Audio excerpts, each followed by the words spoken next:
Pernah lihat sketsa satir dari Indonesia yang viral ini? Nah, ada alasannya kenapa ini rame banget. Sketsa ini, dengan cara yang cerdas sekaligus lucu, berhasil membongkar praktik pinjaman predator.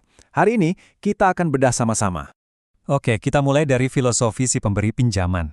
Coba deh dengerin, kedengarannya mulia banget kan? Tapi ironisnya, prinsip inilah yang jadi pembenaran buat semua tindakannya nanti. Nah, kenalan dulu sama tokoh utama kita, Randy. Dia ini bukan rentenir loh, jauh dari itu. Dia lebih suka menyebut dirinya orang baik, atau bahkan lebih keren lagi, malaikat tak bersayap. Misinya cuma satu, menjadi kaya dengan cara memberi. Katanya sih, dia ini punya semacam indera keenam gitu, buat nemuin orang yang lagi butuh pertolongan. Lihat atap rumah ada yang bocor, atau mobil yang sering mogok. Wah, bagi Randy itu bukan masalah, itu peluang. Peluang buat berbuat baik. Jadi, kerentanan orang lain itu justru jadi panggilan tugas buat dia.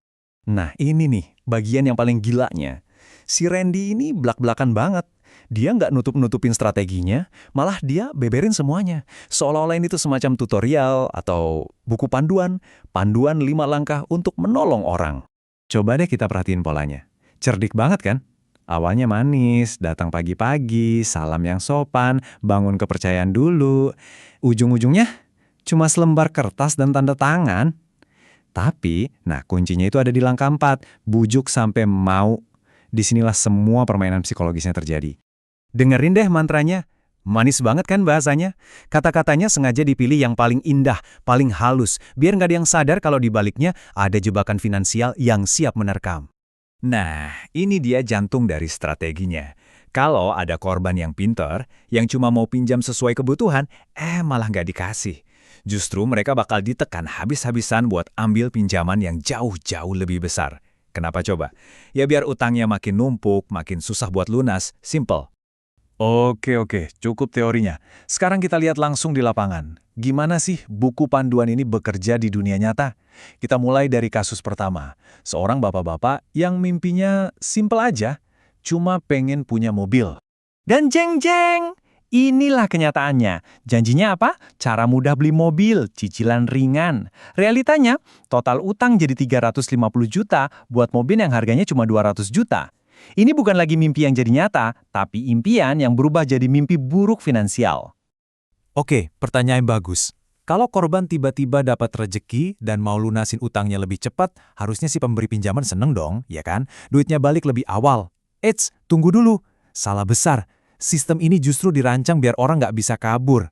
Bukannya bilang, wah bagus pak, dia malah datang lagi bawa ide cemerlang. Pak, uangnya jangan buat lunasin utang dulu, mending dipakai buat modal usaha lain. Kedengarannya baik kan? Tentu saja, tujuannya cuma satu, memastikan keran bunga pinjaman itu nggak pernah, sekali lagi, nggak pernah mati. Dan puncaknya, nih ada kasus Pak Abdul. Beliau kena PHK, jelas nggak bisa bayar cicilan. Apa yang dilakukan malaikat penolong kita? Sisa utang 60 juta, bukannya dikasih keringanan, malah direstrukturisasi. Tahu nggak jadi berapa? Jadi pinjaman baru sebesar 90 juta. Ini bukan menolong namanya, ini namanya mendorong orang ke jurang yang lebih dalam. Oke, kita udah lihat mekanismenya, permainannya. Sekarang, mari kita lihat harga yang harus dibayar. Karena di balik semua angka dan strategi ini, ada kehidupan manusia yang hancur berantakan. Dan ini bukan cuma cerita fiktif. Ada Pak Hadi yang tadinya punya restoran, sekarang harus jualan cilok karena rumah satu-satunya disita. Ada ayahnya Pak Edi yang masa tuanya dihabiskan dengan uang pensiun seadanya karena dikhianati anaknya sendiri. Ada Bu Yanti yang rumah tangganya hancur. Mereka semua ini adalah korban nyata dari kebaikan Randy. Tapi sepandai-pandainya tupai melompat, akhirnya jatuh juga. Topeng orang baik ini mulai retak. Dan yang bikin retak bukan polisi atau pengacara, tapi orang terdekatnya, istrinya sendiri. Cuma satu kalimat dari istrinya, aku nggak masalahin kamu nyari duit, yang aku masalahin caranya. Wah, itu tamparan keras banget. Dan dari konflik di rumah, ceritanya jadi makin dalam. Kita diajak masuk ke medan perang yang paling sunyi, paling personal, yaitu hati nurani si pelaku sendiri. Apa sih yang sebenarnya mereka rasain di balik tumpukan uang hasil jeripayah orang lain itu? Dan ternyata, ini yang bikin merinding. Sketsa ini terinspirasi dari kisah nyata. Si narator cerita ini ngaku kalau karakter Randy itu adalah temannya di dunia nyata.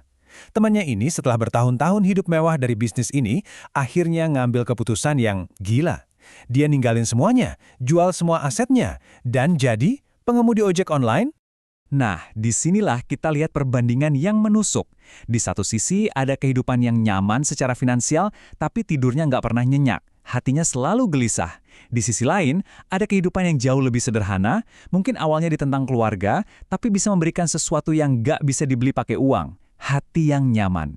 Dan ini membawa kita balik lagi ke filosofi di awal tadi, ke kalimat Randy tentang memberi. Jadi pertanyaannya sekarang, kalau bantuan yang kita berikan justru menghancurkan hidup orang lain, apa sih sebetulnya definisi kekayaan yang sejati?